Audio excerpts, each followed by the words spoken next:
Good evening, everybody, and a very, very warm welcome to another of our Spiritualism Lyceum. Let's try that again with the right teeth in. Spiritualism Lyceum night, and tonight is a great delight to welcome the lovely Ricky Whitemore. Ricky did do a weekend with us down here at Paul, so I actually got to know Ricky the man and his Doctor Who avid fandom. Well, that's it. That's it. I've lost all credibility now. Oh, totally. Don't worry, because it was my Doctor Who DVDs you were watching, so there you go. We were in the same boat.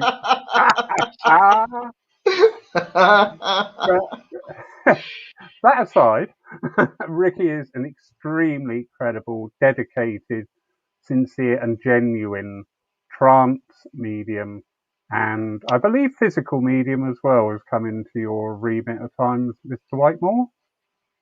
Well, we've dabbled and we had relative success, and I think that's probably as far as it's gone, really. But we were lucky because Phil and Sheila, the previous president of Newton Abbot Spiritualist Church, they were very big into physical mediumship. So in about 2004, 2005, we were sitting with a lot of physical mediums. So I did learn a lot about physical mediumship then. My problem with physical is, like, as you know, back in the day, they would sit same time, same day, every single day for years and years and years just to get anything. And sadly, I haven't had the time to do that. So yeah. Whether I could develop it or not, you know what, who knows? But we just go with it and see what happens, don't we? Indeed. These are new days, new ways of working with spirit, and a lot of the old, if I say prejudices, I don't mean that in a negative way. We had built all these constructs within our mind. Oh, we can't do that with spirit. Oh, we can't do this with spirit. And now suddenly we're finding that we can give messages across the globe on systems such as this. So we are rewriting an awful lot that we know and understand. So interesting. But we are, and we have to realise as well that, you know, there are no confines within spirit. That's the whole thing. We put our confines here, whether that's rules or regulations or whether that's our own mental confines. But it's us that put confines on spirit, not spirit themselves. So I think it's fantastic that we can Zoom across the world now and all that sort of thing, and be able to get the message across to different parts of the globe that we wouldn't be able to do before. Indeed. And the wonderful thing is, it works. It's so wonderful. It does work. Absolutely. We're here tonight. We're going to talk with you. Actually, you're going to talk and we're going to listen, probably be the best format, about your experience with trance healing. I know you are a great advocate of trance. I've sat in a trance workshop with you, very interested in the differing results that came through.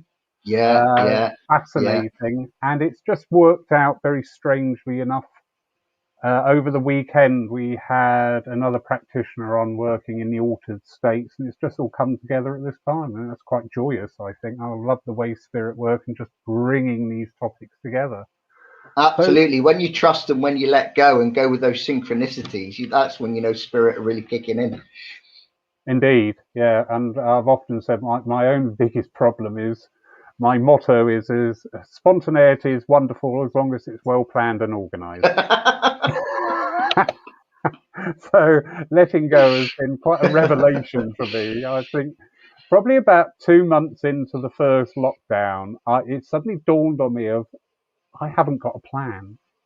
I'm just getting up and doing stuff, but it seems to be working. And I was like, I'm not sure about this, but we do. We let go. So, enough frippery. Come along, Mr. Whitemore. Gather your thoughts. Okay, hang on. Right, I'm there. You're there, are you? Oh, good. Crack on then. So, just for more my understanding, probably, than a lot of people watching tonight, the difference between trance healing and regular healing, what would you define that as to be? So the difference from what I'm told is, first of all, I want to say all healing is wonderful. I don't believe that there is a better healing one is better than the other, whether that's Reiki, spiritual, trance, or whatever. All healing is wonderful, but of course, different healing types of styles of healing will appeal to different people, I think. So trance for me, so trance is a blending of multiple souls, and then one soul, the dominant soul, will then come through and speak when you're doing trance mediumship. When you're doing trance healing, the dominant soul will then come forward and be doing the healing. So what it is, it's a blending. And I believe there's also a light blending with the person that you're giving the healing to. So a light blending to with their soul. So trance will heal from the outside in, where spiritual will heal from the inside out. Now, this is just my opinion, and of course we've all got different opinions in this, but my opinion would be that trance for me is better for sort of, not better, but would start to get in quicker for sort of internal issues that are deep within inside the body, whereas spiritual healing for me is better for, or would work quicker with mental health, so with stress, depression, because I know with me, I cured my depression with spiritual healing, not trance healing. Interesting, very interesting. I've never heard it. A complete novice. There's a wonderful thing about a lot of these nights. I do approach them in that novice energy, and yeah, that was a very, very good explanation. But like you said, all healing is absolutely beautiful. And again, when we put our trust and our confidence in spirit, that we will be drawn to or come across those healers that will work best with us as people.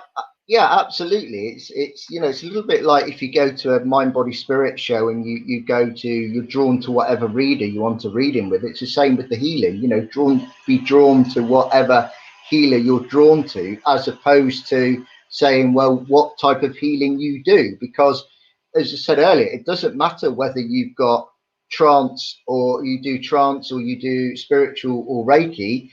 If you've got cancer, for sake of argument, you know, the healing will work on it. It doesn't matter what sort it is, it will still work. So go to where you're drawn as opposed to what you think the healing might be.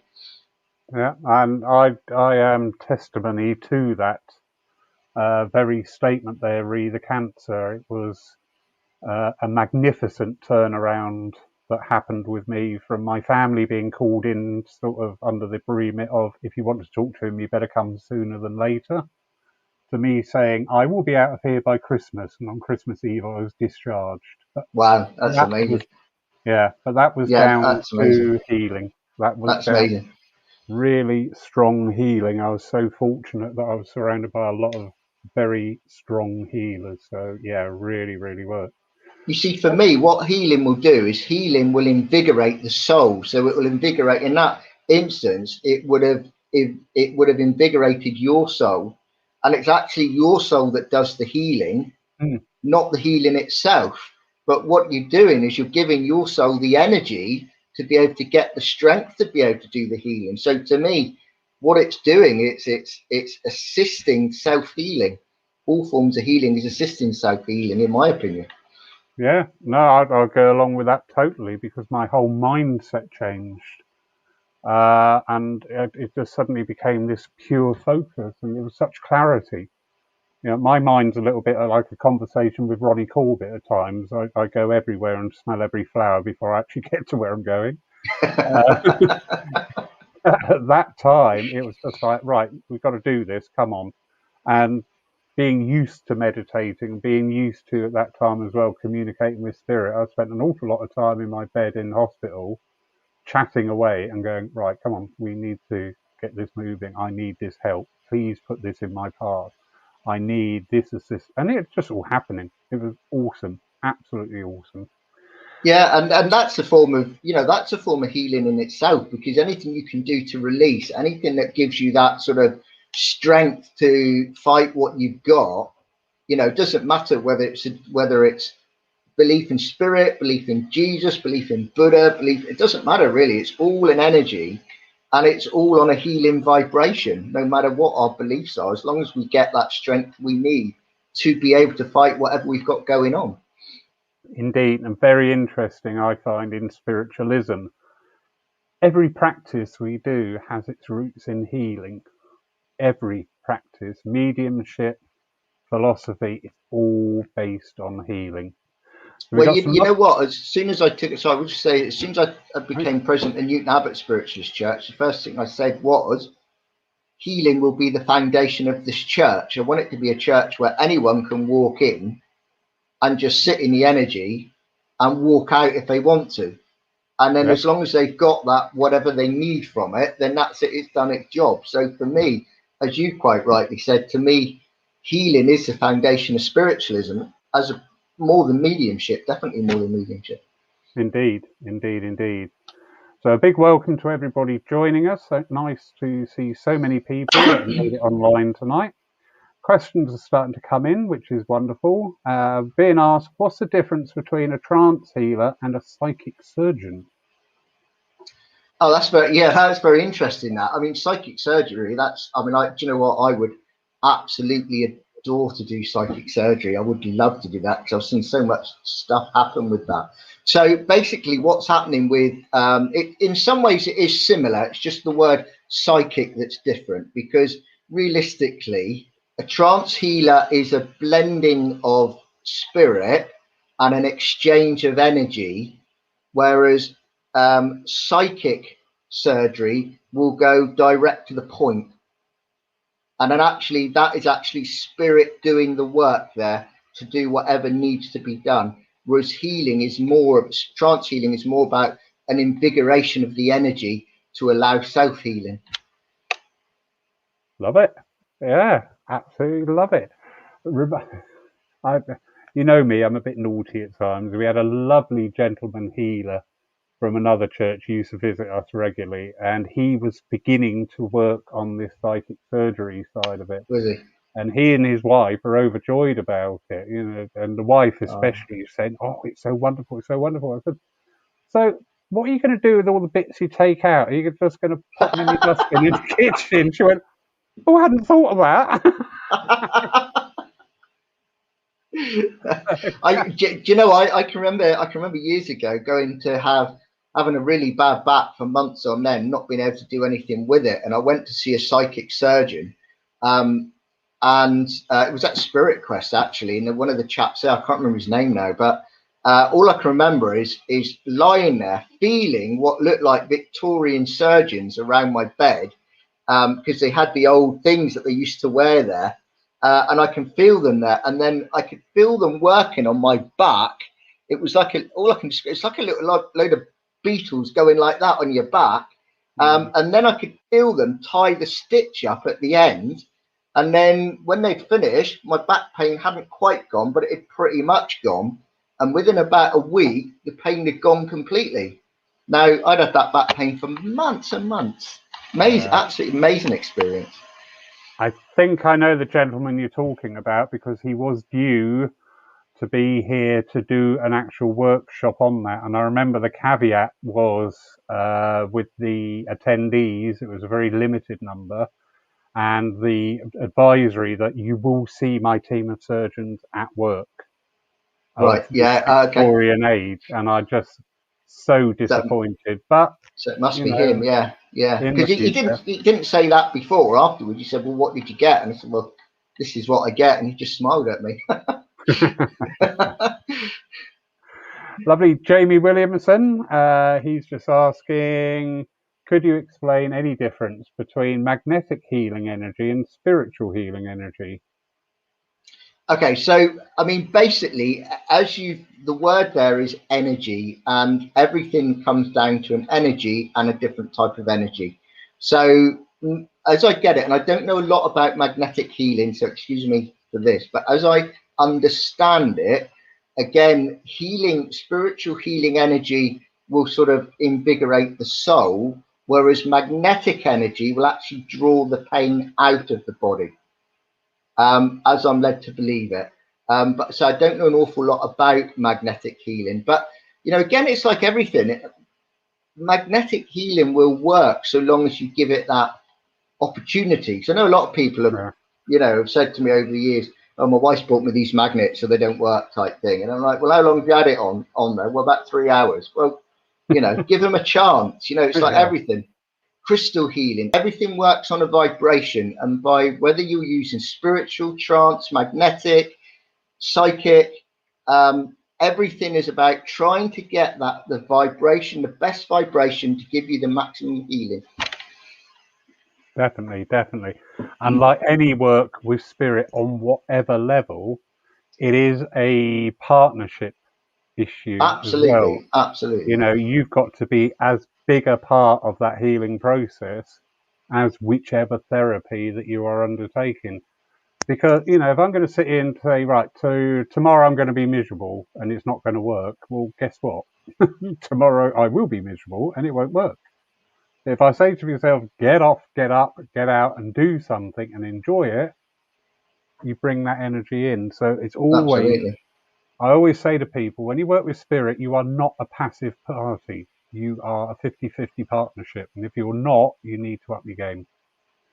Yeah, absolutely. I mean, any healing will work, even like remote healing. We can send someone remote healing, whether they believe in it or not, and they won't even realize they're getting it. But and it will still help them. But there's no doubt about it. If you're more open to it, then it's going to work a lot better, a lot freer. Yeah, definitely. And picking up on that, lovely Patrick Monaghan, who's in the room tonight. There was a post today in Facebook of a big success with remote healing, and it was beautiful to read. Absolutely beautiful to read. So yeah, fantastic. We limit the healing abilities. The energies don't. It's us. If we sit there with a wall up against it, it ain't going to get through. Absolutely. When I first started, people used to say, I can't do this, I've got a blockage. And I used to think, blockage? How can you block a pure energy that comes from the highest source there is? And then, of course, it wasn't until I got further down the line, became more experienced, that I did realize, because trance healing or a lot of healing is not physical, so it does come from the mind still. It's still a form of mental mediumship or mental healing. Then the thing that will stop it is our own mind. So exactly, we've got to be as open-minded as we can be. Very, very much so. Lovely question here from Olive Mack. How did you discover your abilities as a trance healer? Well, it sort of fell into it. I want to go way back to the early 70s, actually, when I was a young boy, and my grandfather was a trance healer. And as a young boy, I used to watch him go into trance, and his Native American guide would come through and start giving the healing. So my journey started then when I was about 4 or 5. So it was about 1971, 72, somewhere around there. Then years later, I was sat around my mother's and we were just doing a meditation. And then I went into trance and started speaking. And then with the trance healing, I actually qualified with my Reiki 1 and 2. And then what I found was after I'd done my Reiki 1 and 2, I went to start giving someone healing and I couldn't remember any of the symbols. I couldn't remember one of the symbols. And then next thing I knew, I sort of came back and someone said that the person I was giving healing to came around and said, that's absolutely wonderful. I'm so grateful for the healing, etc. And it was at that point that I realized, because it was the same thing that happened when I did the first trance mediumship evening at my mum's. I had no idea I'd gone into trance. It was at that point I realized that actually I'd gone into trance. So I sort of fell into it then. But the interesting thing with my grandfather is that he wasn't a blood relative. My mother was adopted. So I'm a great believer that we have to trust spirit, and there's a plan for everything. Whatever's going on, there's a plan for it. So when I'm looking back at now, what is the plan? So if I go back, and excuse me if I'm going back too much, and I'll just briefly touch over this, but no, you do. My grandmother at the end of the Second World War had a young boy, and the young boy had cancer. Now she was married to another man. She would go into Woodford Library in East London, and there she met my grandfather. And my grandfather's brother, Harry, was a spiritual healer. So she started taking Ian for spiritual healing. Now, cutting a long story short, sadly, Ian died at 6 years old. So my grandmother was obviously bereaved, and her best friend, Ethel, was friends with a social worker who then said, we've got this little scrap in it, who keeps getting pushed around from pillar to post. We need a settled home. Ethel said, I'll tell you what, I know someone that'll have her. So literally, I think a couple of days later, my mum turned up on my grandmother's doorstep, and my grandmother said, right, I'm adopting her. So my mother developed, being London by that time, we're talking about 1949, 1950. They called it the big smog, didn't they? My mother had terrible problems with asthma. So my grandmother took my mother to my grandfather, again, for healing. And it all started from there. So I believe in the great plan of things. And I hope this doesn't sound arrogant, because I certainly don't mean it to. But, isn't it fascinating how something that happened way back then with different people that's not even blood related can have such a profound effect on someone now. And it's quite possible that happened, so that because my grandfather, by that time, they'd moved to Teignmouth, and he did a little bit in Teignmouth Spiritualist Church, but that was it. He never did it publicly. He never, he would never do anything like this. He was such a humble man and a very shy man. He'd never dream of it. So it was quite interesting. So all my early learnings actually came from him, right the way on till now. How wonderful. And yet, the more we work with spirit, and especially at this time where we're being forced to be in solitude or in the quiet, we deepen those links. And there is no such thing as coincidence. I giggle at the tiniest little affirmations or something that comes through, and people were probably looking at me in my mind and thinking, oh yeah, he's gone nuts. But it's not. It's there. It's evidence all the time. And the other thing as well is that with my grandfathers, he wasn't one to push his beliefs. So my mother was very much, she's a spiritualist. This is the way it is. My grandfather was very much, no, you know what? He'll come into it when he's ready to come into it. He'll ask when he's ready to come into it.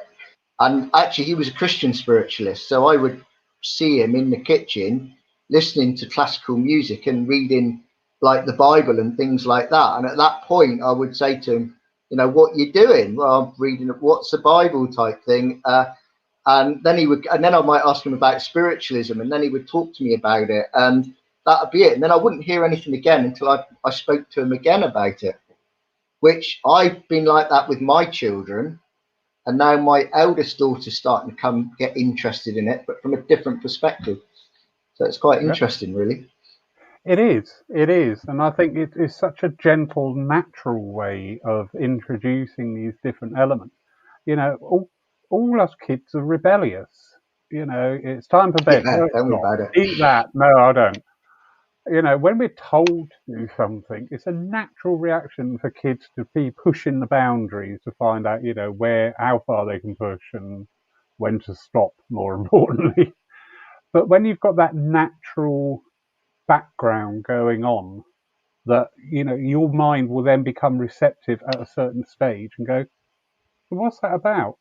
And you're going to garner and gain so much more knowledge than if you, say, been forced to sit down on a Sunday morning and go, right, you've got to read that book. If you sat there looking at the book, thinking, I wish I was outside doing something, and not taking it in. So I think that's just beautiful.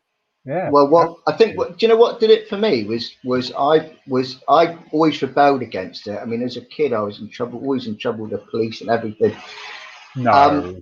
But I was right, little devil. But what did it for me is years later, I was getting drawn to come back to the church, and I'd seen my sister who passed several years earlier stood in front of me, but I was still rebelling against it because I felt it's not like I want to be in this. I've got to be in this. I don't want to be in it type thing. Right. And then one day I was watching a film, and I can't remember what it's called now, but it was one of the sort of the Christian-y type films you get. And basically, an angel comes down to this chap. And he says to this chap, this chap he was in a bus stop, and he leaves his girlfriend, and he goes on, and he's supposed to be going off to college, and he ends up becoming a very successful, wealthy businessman type thing. So this angel's come in and taken him out of that life and put him into this life. Well, actually, if you'd stayed at the bus stop, this is what it would have been. So this chap's fighting against everything that's going on. I'm not doing this. I don't want to do that type thing, etc. And then the angel sort of leaves him there. And after a while, he sort of gets it. And he says to the angel, he says, if I can give this life my best shot and I don't like it, will you let me go back to my old life? And the angel says, yes, I will do. Or yes, God will do. And I stopped and thought about it. And I thought, so if I stopped fighting spiritualism, if I gave it my best crack and I don't like it, I can go on to back to my old life. All right, I'll give it a go. So I did. And it's sort of been part of me ever since, really. How many years ago was that? Well, it's last week. No, it was a long time ago now. It was probably, it must be, I don't know, 20 odd years ago, I think, when I started coming back into it. So it was a few years after that, I think. So yeah, probably 3 or 4 years after, probably about 15, 16 years ago, I suppose. Wonderful. Lovely question here from lovely Joan out in America, who's probably sat in a hot tub with a bottle of Chardonnay, bless her. Unless she's in unless she's at, no, hang on. No, Alaska, that's it. She might be in Alaska. No. Anyway, getting out of Joan's hot tub. What would you suggest to someone who's been interested in healing? Where to begin? You know what? The thing is with any form of healing and mediumship, because to me, in a way, they are the same thing. You know, most healers can do mediumship. Most mediums can give healing. You have to start at the very basic, not overcomplicate it. And to me, the best way for any forms of mediumistic healing, whatever you prefer it, development, sit in the energy of the spirit world, allow the spirit world to draw close, and allow them to take you where you're supposed to go. Because I could say to you, you know, if I met you, Joan, I could say to you, do you know what, Joan, you're going to be the best medium, the best trance medium there's ever going to be. And spirit might say, yes, she could be a good trance medium, but she could be an amazing spiritual healer. Yeah. And this is the way we want her to go. So sit in the energy of the spirit world and just allow spirit to guide you along the pathway that you're meant to go along. Lovely. Absolutely lovely. Just a quick update. She'll be in the hot tub later. And Merlot, who's Merlot? Is that the chap next door? Moving on.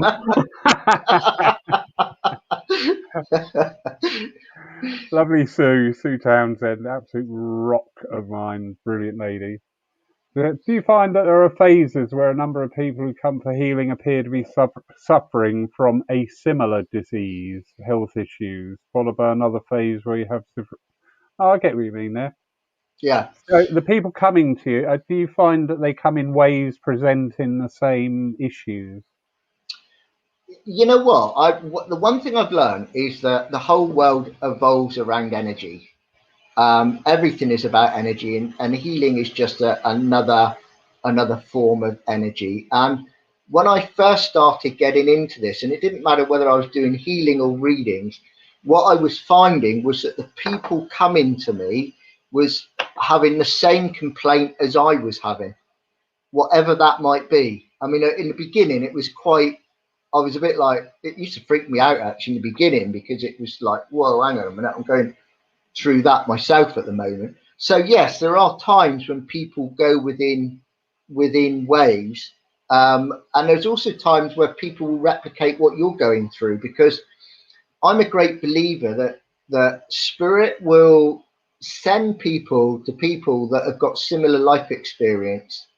Because, you know, a little bit like, I mean, most people know, so I just say it, you know, I lost 2 children, 2 stillbirths, etc. 1 stillbirth, 1 died a little bit later.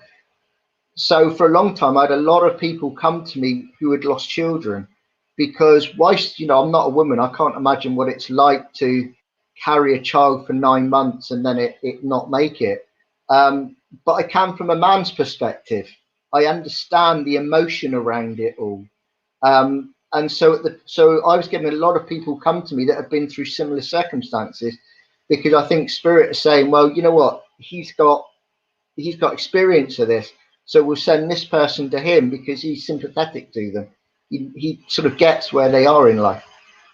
And I'm a great believer in that, whether it's mediumship or healing, that we are sent to certain people for a different reason, for a specific reason. And there is also the flip side of that coin. In healing others, you are also healing yourself. Yourself, absolutely, yeah. I mean, that is a massive thing. You know, I can remember once years ago, someone saying they'd been turned down for a healing course because they had too much, I'm not going to say the word on air, but too much stuff going on in their life.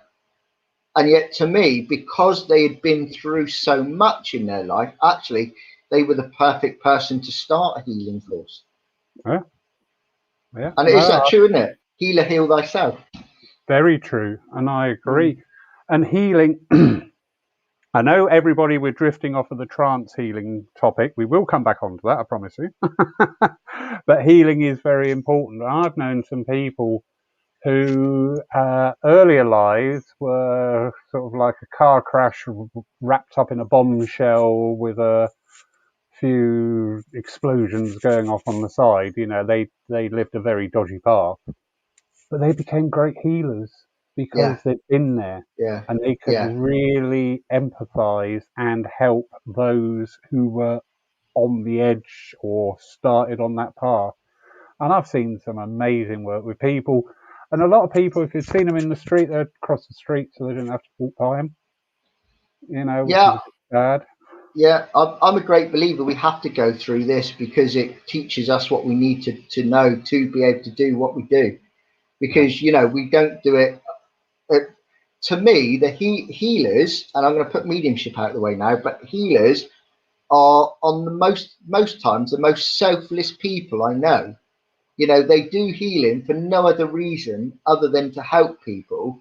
They get no reward for it at all, not financial, not thanks. Most of the time, they don't get recognition for it. Most of them don't want it.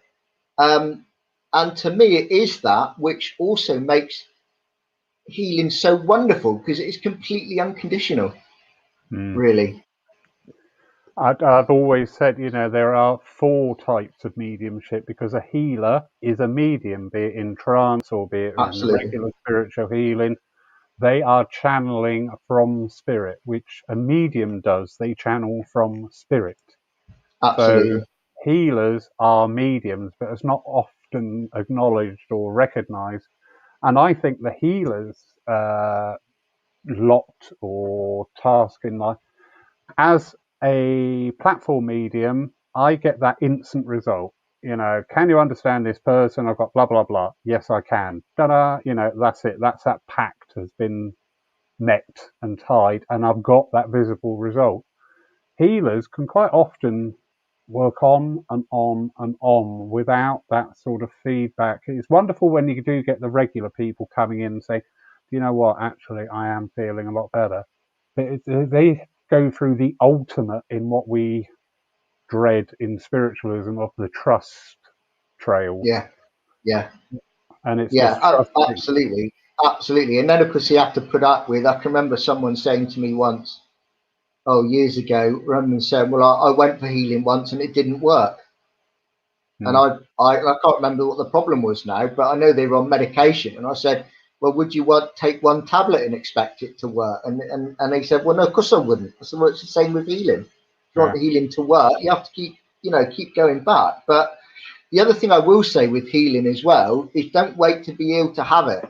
If you're feeling on top of the world and there's an opportunity to have healing, have it, because that healing might well keep you on top of the world.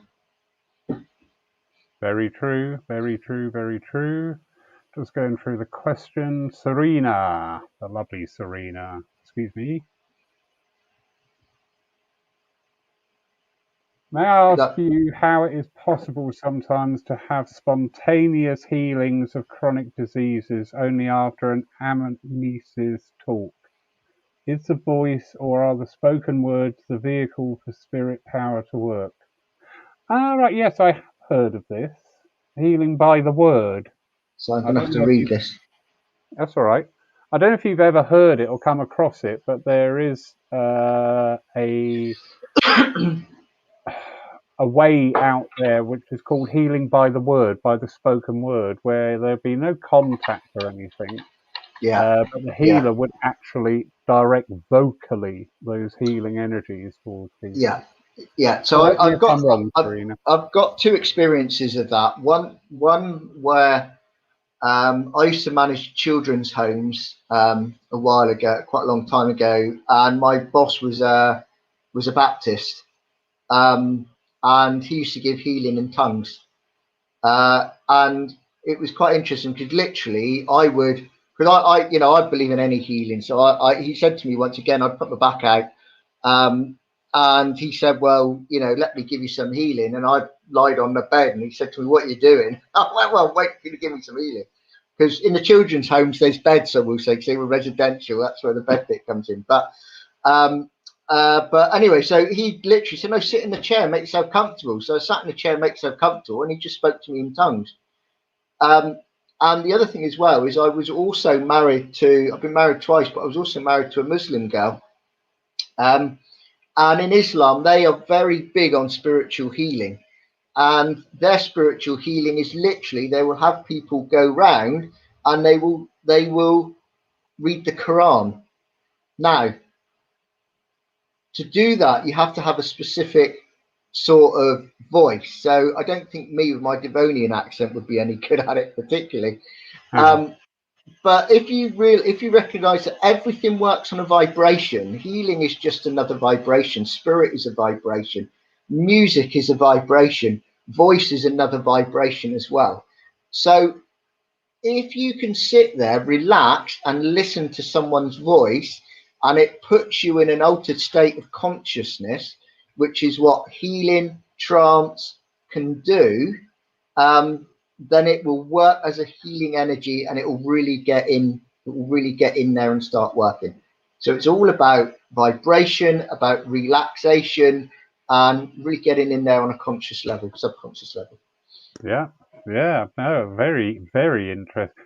Because I suppose on another level, a hypnotist is using that vocal tone and the way of talking to create whichever personality or persona within the subject. Yeah, absolutely. Just done by the voice. Absolutely. I mean, I've never been able to do hypnotism because it's never worked on me, but I do know people where hypnotism has had fantastic results on them. Yep. And well, we seem to touch on a little vein here, a little unexplored vein. Parents healed in tongues, yeah. Yeah, you know what? Funny, it's quite interesting because talking about links, Newton Abbot Spiritualist Church, before it became a Spiritualist church, was a Baptist church.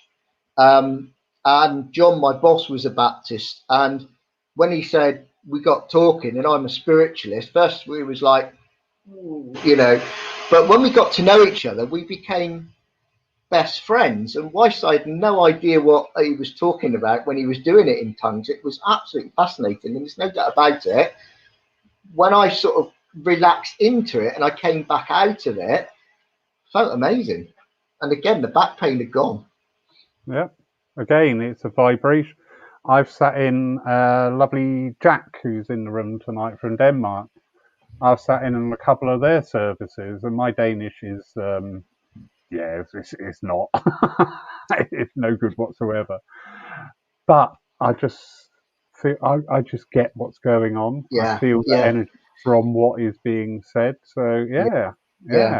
I went to I was living in Mexico in 2000 I can't remember, it's 8 or 9 now, but I was over there teaching English, and we went on a weekend to Merida, And while we were there, we were walking past, because oddly enough, everyone was there was quite spiritual, although not spiritualist. But we were walking past this cathedral and the service was on.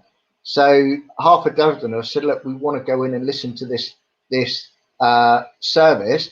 And obviously it was a Catholic service, and obviously it was in Spanish.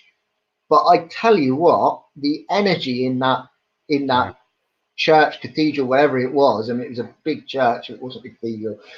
The atmosphere was electric, and all of us came out of there. Honestly, it's like we've been on drugs when we came out. It's like we've been drinking all day. We were like, whoa, we were just so high on life. It was just amazing. I always find it quite interesting that when people visit big places of worship, be it cathedrals or a really old church, the first thing everybody does is lower their voice. Yeah. When they walk in, because you just pick it up. You walk in, you know to be. Yeah. Just on a little side note there, I love that you were teaching English out in Mexico. So everybody, once we can start going on holiday again, if you end up in Cancun and somebody comes up to you and goes, "Right, my lover," you can say, "I know who taught you English." Well, I wasn't in Cancun; I was in Tulum. But oddly enough, I used to teach. I would teach there, and first of all, they'd be like, "Don't understand, teacher. We don't understand what you're saying." And I'm like, "What you on about? We don't understand what you're talking about." And in the end, what I had to do was I had to learn American English and teach them that as opposed to English. Someone come in and he said, teacher, he said, I've just had a fender bender. And I said to him, oh. And I genuinely didn't know what he was talking about. And I said, well, have you been to the doctor about it? Not knowing that he meant he'd had an accident in his car, because that's what the last teacher had taught him. Oh, okay. Excellent. Can we please get back to healing, everybody? We can do. Now. Here we go. Do you believe that during healing, a lot of healers actually go into a trance state for part of that healing session? Actually, I like that. Yeah, and I think they do. I think a lot of them do, because a lot of healers. The thing is with spiritual healers, it's spiritual healing is from spirit through spirit to spirit, and sometimes they go incredibly deep when they completely let go. And yeah, I think they do. I think they go so deep. They at least bear in mind there is many levels of trance. And so even if they just touch the outer levels of trance, I'm sure they do. I'm sure that, even through trance, I doubt it's just a trance healing session. It's probably mixing trance with spiritual, with probably a little bit of the psychic comes in as well. So it would be working on many, many different levels, whatever type of spirit healing you're having. That is a very, very good point about the different levels of trance. I mean, when you mention trance, I think automatically 80% of people will imagine somebody sat there out of it, totally taken over by another spirit. But trance can just be so fine, so delicate, that you just say something with a turn of phrase that you wouldn't normally use, or a tone that's just appeared, and that message gets through. I know when I work on my healing, there are occasions where I start from the top and then I finish, and I'm like, okay, thank you. No idea what happened there. Absolutely. Well, when I was on, and I will get this on. When I was on BBC One the other day, the big questions. So I've got to get it in somewhere, because it's the only thing I've ever done in life that I'm proud of. But you run a church, you're a healer, you're a tutor, and that was the only thing you're proud of. Yeah, well, there we go. Oh well, they're tutor in spiritualism. But when I finished saying what I'd said, I had no idea what I'd said, and someone said to me after, they messaged me and said, "Oh, that was fantastic what you said," and I had to wait to see it on catch up to actually know what I'd said, because I had absolutely no idea. So, you know, that was a light form of trance. You know, it's even overshadowing is a very light form of trance. It's a form of inspiration, really. Yeah, very good. And you know, that is something we need to bear in mind when we talk about the trance states. It can be as simple as that, just a turn of phrase or a tone. Absolutely, I've absolutely. I've said this before, but before I really came into spiritualism, I had some understanding, but I wasn't practicing sitting or whatever. I did find I just had this knack of talking to people and really engaging people on a level that I didn't intend or set out to do, but it just happened. Yeah, And yeah. that now I understand was coming in with where the inspirers were sort of like feeding that energy in. So yeah, really, really interesting. Yeah, I mean, how many times have you said something and you're thinking, where's that come from? Yeah, You know, I've got no knowledge of that, but actually I've come out with that. So, you know, that's given over to spirit. I think that sometimes we don't give ourselves enough credit though, because we have to remember that spirit can't do it without us. So we need to at some point give ourselves credit for the work that we've done. It's not all down to spirit. It is, in my opinion, it's a symbiotic relationship between you and spirit. You can't yeah, do it without them. They can't do it without us. So we have to give ourselves a little bit of credit for what we do sometimes. yeah. And lovely Fiona. I know Just say, Fiona very well. yeah, she's great, isn't she? As a, I met her. I'm so fortunate. I met her once. We became online friends during the first lockdown, and when we had the opportunity, we actually met up. And she was even bigger and lovelier in life than she is online. But I yeah, wouldn't say I wouldn't say bigger. I mean, there's not many people shorter than me on the planet. personality Sorry, wise, Fiona. I'm only saying that 'cause you know I love you. yeah, and she's a lot closer to you, so I should be very careful. She is a lot closer than to me. Yeah, she is. She's about 10 minutes away when the church is open. So she just said because she loves using her healing training with her hypnotherapy. Yeah, Because in her yeah. words there, hypnotherapy, this is interesting. Hypnotherapy is the acceptance of a suggestion and focused self-awareness. To be hypnotized, you have to have the desire to accept the suggestion. Ah, okay, that makes sense then. So that would explain why it hasn't worked for me. Because I never said it never worked, just that I didn't seem to work for me. But that's a very interesting point, isn't it? So it's again, it's back down to the what we said earlier that actually it will work, but it's my mental mind that's for some reason is blocking it or has blocked it. Yeah, very Mm. interesting. Very, very. So your healing route, and especially with your trance healing, when you're developing that with your guides, is this sitting by yourself in the power or sitting within a healing development group or a mixture of the both? When it first started for me, I was sat in a circle, and the circle that we were sat in was just purely about meditating every week and working on ourselves. It wasn't a necessarily a healing development group, but funny enough, at that time I was doing a lot of platform mediumship, and I was the only medium in there. The rest predominantly were healers out of the group of 10 of us. And we would do things like we'd have like an 8-pointed star and we had to keep it blue. And we had to focus on keeping it blue all the time. I now realize, so I used to think at the time, sometimes I can remember I used to get so irate in it, and it used to make me feel really uncomfortable at times. And sometimes I would come out of circle really angry, at stuff that had brought up. But I now realize it was about discipline, but more importantly, it was about working on myself.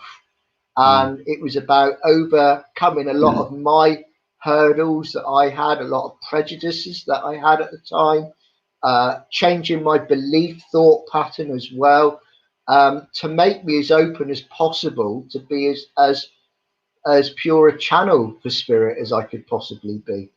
And it's back to that healer, heal thyself, isn't it? Really. So, but these days now, for the last I don't know how many years. Yeah, I predominantly sit on my own. I try and have the same time each day where I just sit in the quiet and just allow spirit to come in and just do what they need to do. And I've always had this thing, and I will say this: when you're in meditation, in a meditation group, a meditation circle, never worry about what the person next to you is getting. Never think they're doing so well because they're getting dolphins, or they're flying with eagles, or they're climbing mountains. Whereas, because in my group, everyone had all that wonderful stuff. Me, I've got nothing. All my life when I meditated, I've got nothing. Literally, I go into the meditation state, I come out half an hour later, and that's it. And it's always been like that. And now I work and do it, and a lot of the people that I was with don't. Well, they never wanted to, but so just go with it. Whatever the way it happens, that's the way it's meant to go. Yeah, I fully sympathise with that. I just sit there sometimes in meditations going, well, I must be broken because it's not, working. Yeah. Something's not right. Yeah. Sue Townsend back, which is always a delight. Sorry, that came out so wrong, didn't it? The lovely Sue Townsend with another question. Sorry, Sue. You can punch me when when you can come back. Have you felt your trance healing has changed over the years, and do you feel continues to develop in new directions? Yeah, funny enough, Lawrence and I were just talking briefly before about lockdown and all that sort of thing, and I think I've become a different person through this year, and hopefully a better person. And I feel that as we change, and yes, our healing changes as well. The thing is, it doesn't matter whether you are trying to become a medium, a healer, whatever. It doesn't matter. We've still got to continue to sit in the power. We've still got to continue to develop. We're never going to get to the bit where we're A+ perfect, because spirit will always, there's always something we've got that we need to improve on ourselves. And while we've got that, there'll always be something within our healing that needs to be improved as well.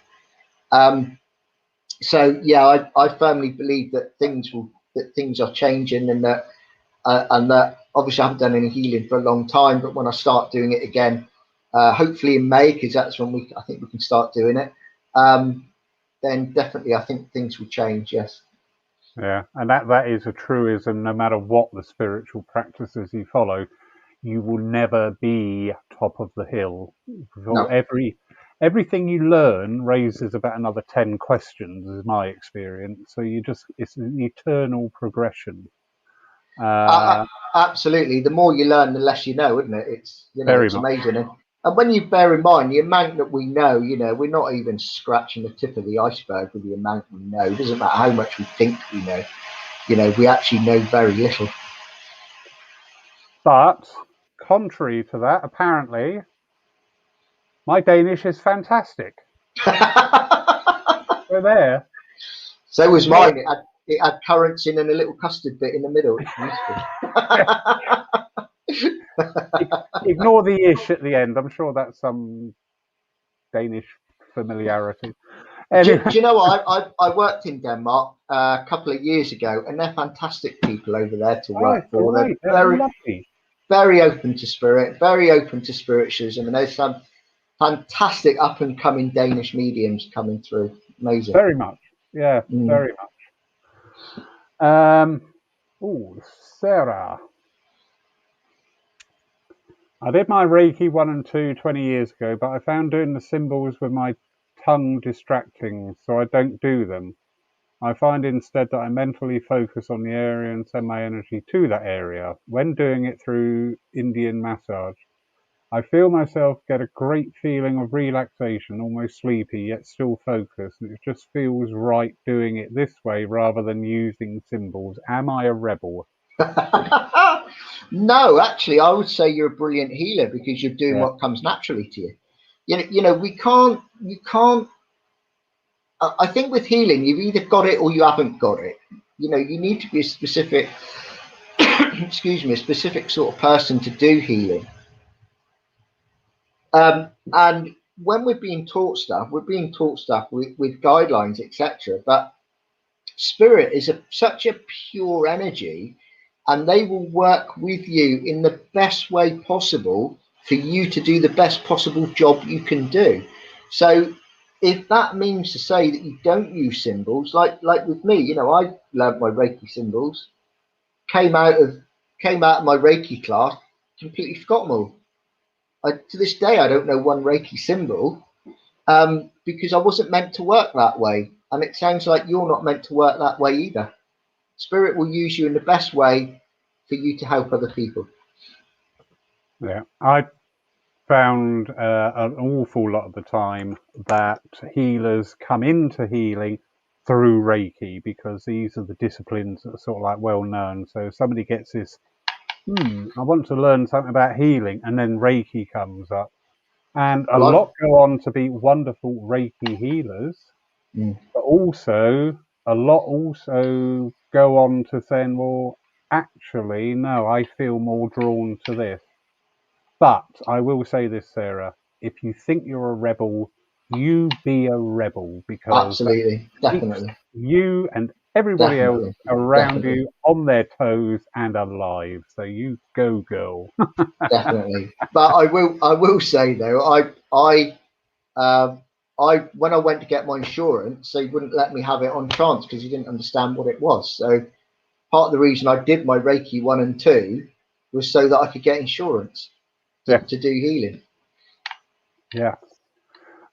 Yes, that is a commonality and something people come up against, whether they be a member of a group and get it under an umbrella coverage, or individual. It does. I know whoever it is at Balin's, they've probably got a huge amount of spiritual wealth, because I'm sure over the years they've been approached on 1,000,001 different spiritual aspects and saying, "Can I get insurance for that?" Yeah, maybe, yeah, exactly. maybe we could have somebody from Balin's on one night. Yeah.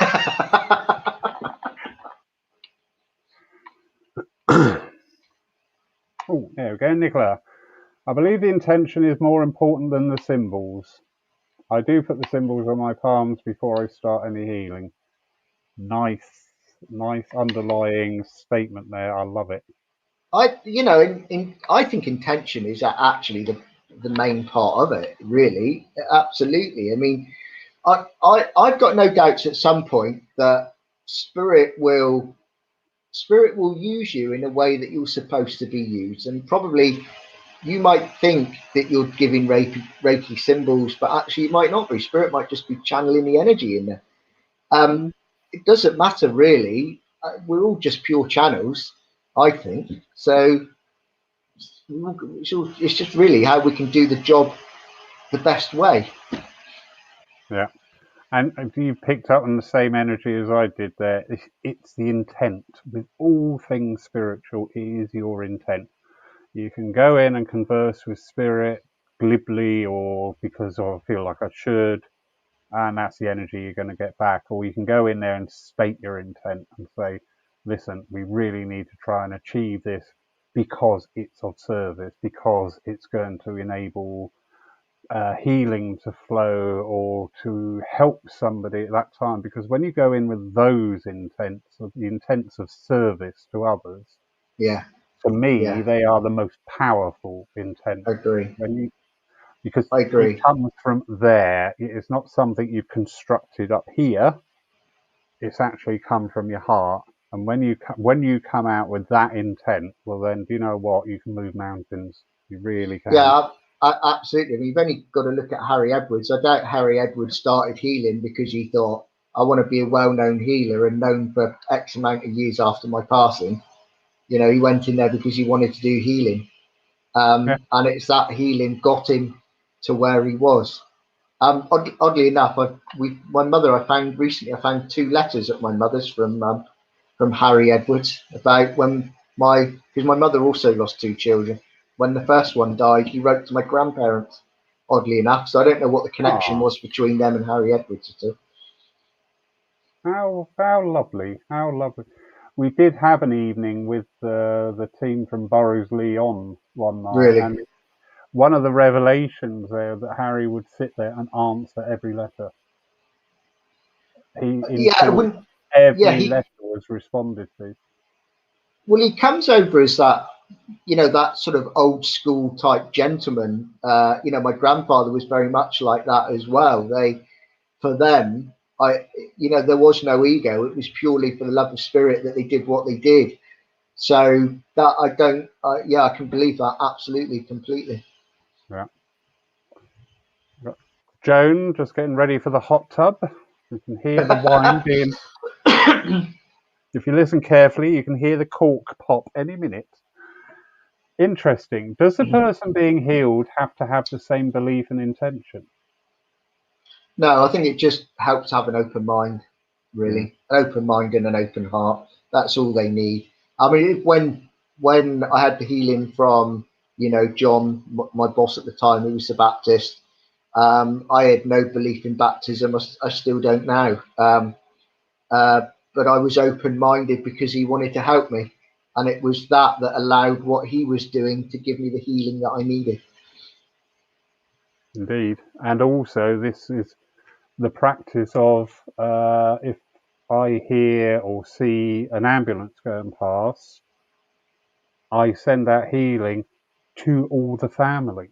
Yeah, Because exactly. whoever is in the ambulance has got their own support people around them who at that time are fearful or distressed, and send out that healing. They've got no idea. There's no contact there, and I don't think, if whatever religion, belief structure they follow, it doesn't matter. I No. just send out, please help them, because to me that's the greatest healing prayer that you can ever say is, please help them. Yeah, absolutely. Healing is healing as long as it comes from a pure place. That's all that matters, really. Yeah. And I do believe that if it is said like that with the right intent, then it will help people, even if they don't believe it will work. I still think it will help them on some level. First of all, the first part of healing people can actually be to make them relaxed. Because if you've got someone that's just been diagnosed with something, they're obviously worried about it, they're stressed about it, they're worried about their future.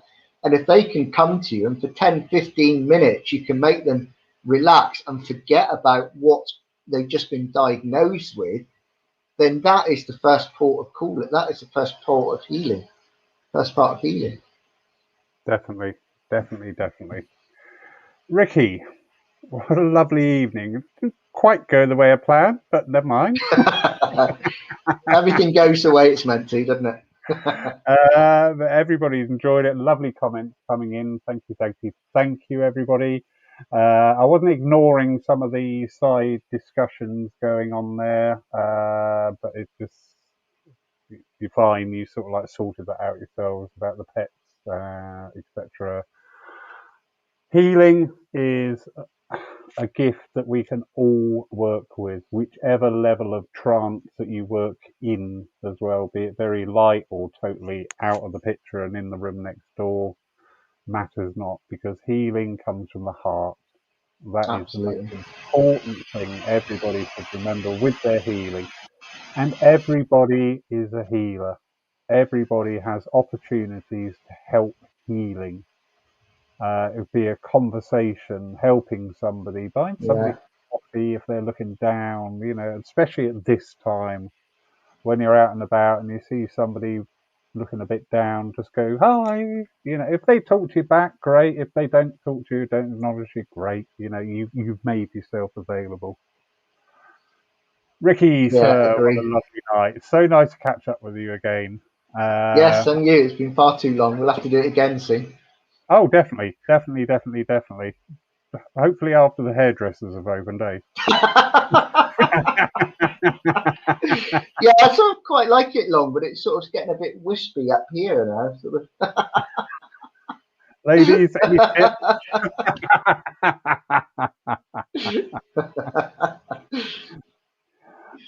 Some wonderful comments coming in. Thank you, everybody. I'm glad you found it interesting. And it's just wonderful at this time. I know the reason we're here, nobody is celebrating or enjoying, but we are here, so we're making the best of it. And evenings like this, where we can hear other people's thoughts, practices, experiences, and share in them, and they can either bolster and support our own thoughts, because quite often we walk around with 101 thoughts in our head and never voice it. Yeah. And when somebody Yeah. else touches on a vein there that really resonates with us, it's a great amount of uplifting, because you say, oh, thank God I'm not mad, because somebody else is doing the same. Yeah. Yeah. I mean, what I love about spiritualism is that, if I could put myself, my mother, and my grandfather, if we could all sit round a table here now and talk about spiritualism, I think the only belief that we would have is life is eternal. And this is what is why it's such a fascinating subject, that we all come from different angles. And I'm convinced there is no right or wrong in this, only what's right for you. So just go with it, go with what feels right. The bits that don't feel right, put it to one side. It may come up another time, it may not, it doesn't matter. Take what feels right for you, because it is right for you here. Indeed. And no matter what branch or affiliations we have, at the end of the day, we are spiritualists. And that's Exactly. what I always adhere to. Absolutely. If you've got that belief syndrome, a structure or whatever, that's fine. That's fine. But the core energy, that fundamental point on which everything that you're talking about now is built on, that one principle that you're a spiritualist. Yeah. Or a Yeah. spirit, even going down to just being a spirit. Yeah, Because indeed. you've had the spiritist guys on, haven't you? And I've listened to a few of those evenings with the spiritists, and I can take on board a lot of what they do, and they're big on trance healing Yeah. and trance mediumship and things like that, a lot more than what spiritualism is. So exactly. So it all boils down to that word spirit, really, doesn't it? It does. And indeed, one thing I do love of the Spiritists Society is they get very technical on Yeah. things, and they Yeah. actually Yeah. use very strong scientific methods to test. We had a beautiful spirit artist here, Florencio Anton, and he's such a nice man. But he actually was tested in a Spiritist Institute, which is basically a great big hospital place. And these are in abundance across America and Brazil. Brazil. Yeah. And they measured the brainwave patterns of at rest, doing a task, then in trance. And they actually showed that when in trance, the whole brain pan was activated. And this is recordable, hard, argue with that. Evidence. Yeah. Yeah. Yeah, argue with that. Why is that happening? You know what? I believe I started listening to. I watched a program once. It was about reincarnation, and I just started watching it. And oddly enough, it was set in a concentration camp that I visited. That I also think was a concentration camp that my grandfather liberated. So I got watching this program, and it was about spiritism, and I've been extremely interested in it ever since. And I firmly believe that we can learn a lot from them, Yeah. an awful lot from them in spiritualism. And I can remember I read a quote once from Sir Arthur Conan Doyle, and Sir Arthur Conan Doyle said, when Alan Kernet tried bringing it into the UK, Conan Doyle said, Spiritism is part of spiritualism, but spiritualism is definitely not part of spiritism. But arguably, out of the two ideologies, spiritism is the larger out of the two, because it's huge in Brazil and in Oh, Venezuela and massive. Cambodia and places like that. And their core beliefs are based on philosophy and trance. Yeah. Yeah. Absolutely.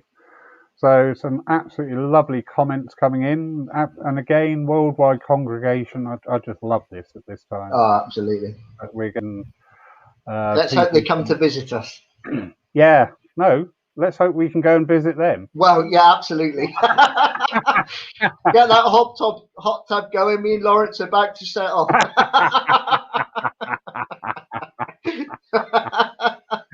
Merlot can come as well if he wants, but we prefer Jack Daniels. There's a lovely comment. Just share this to the Reiki Challenge group. I think they'll appreciate it, and I hope they do, Sarah. Yeah, I so hope do they I. do, Yeah. because we lost up until COVID hit. We were very much in danger of losing the ability to debate things. Everything had to be cut and dried, and you're either right or you're wrong, and there was no middle ground. There was no Yeah. time for debate. One of the things that's come about in this time is actually, we can sit around a table like grown-ups and just talk about things without Yeah, having absolutely. this. I always say, my personal philosophy, I never say I'm right because automatically I'm saying somebody else is wrong. I just say I'm right for me at this time. Yeah, absolutely. And that gets back to what I said earlier on, doesn't it? We can learn from Reiki healers. You can never say, oh, I'm a trance healer, I can't learn anything from a Reiki healer. Just through talking to them, I can learn so much that will help improve my own healing, just by what they do and how they do it and how they visualize it and etc. And also to experience it, to be able to experience true Reiki or true spiritual, or true trance or true sound healing or crystal healing. It doesn't matter. Go out and experience it. Whatever we experience will help us.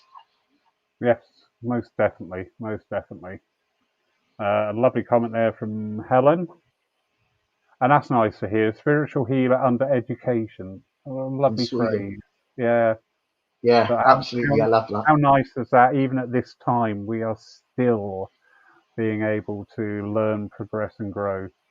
And on a closing note, hey!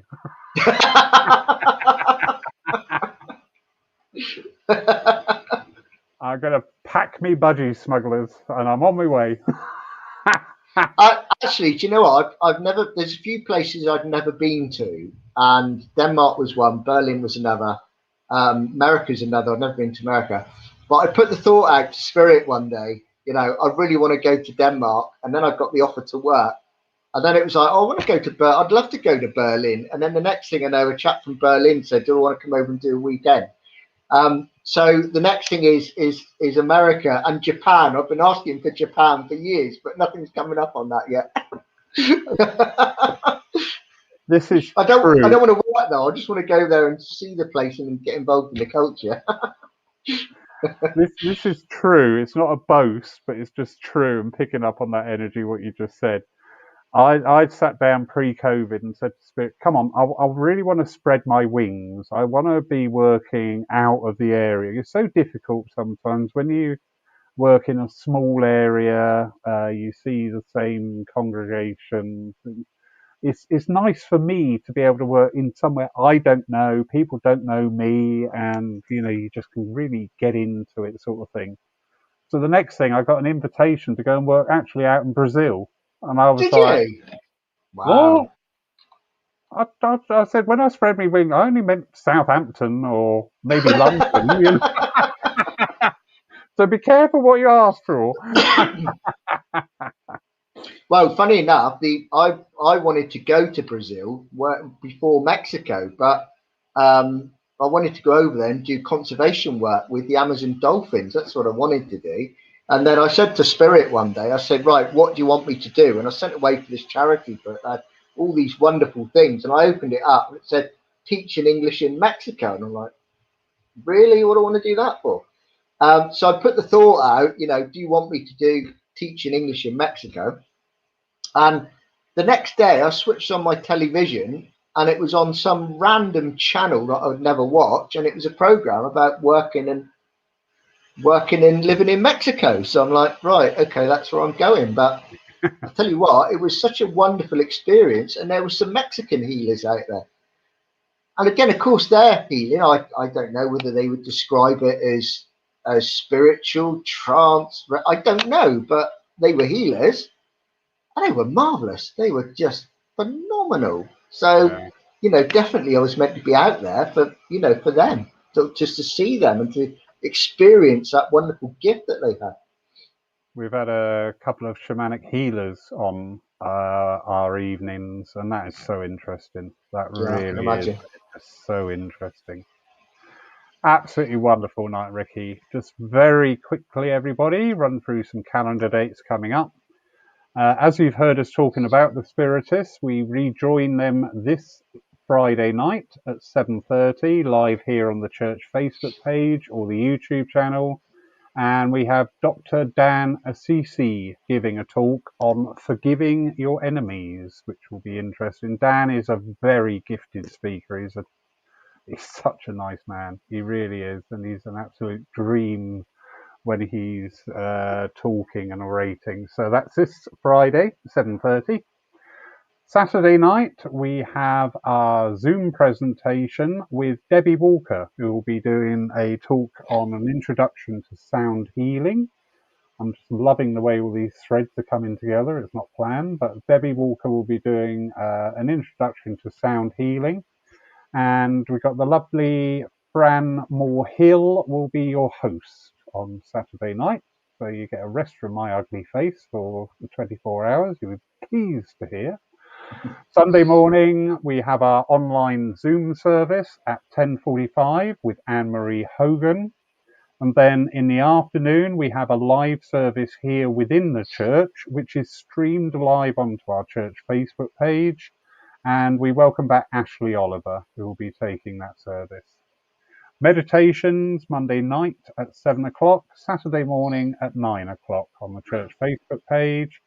Next Wednesday, our Lyceum night, we are hosting Lynn Gibb Swartz. Apologies, I have not quite got the pronunciation of that quite right. She was previously the editor of the Psychic News and a very long lineage working within spiritualism. We're looking forward to hearing her experiences and thoughts that night. So, can I just have a plug? Can I just have a quick plug as well? You plug away, sweetie. As it doesn't conflict with anything you've got on, but Sunday evening at 6:30 on the Newton Abbot Spiritualist Church page, I'll be interviewing a lady called Nikki Jameson. She is a spiritualist, but she's also a bereavement counsellor, so she's not a medium.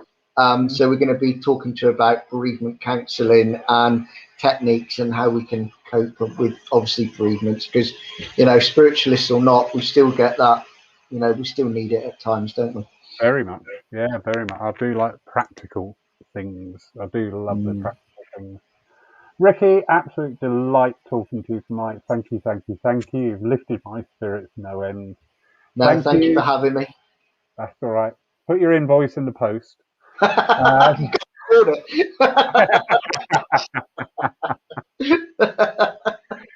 Thank you, everybody, for joining us. It's so nice when we can come together and discuss things. Look forward to seeing you all during the week. Look after yourselves. Stay safe, stay sane. And remember what I always say, you know, if you've got something bugging you, just look at it. Can you change it? Can you affect change on it? If yes, change it. If no, just let it go. Don't let it drag you down.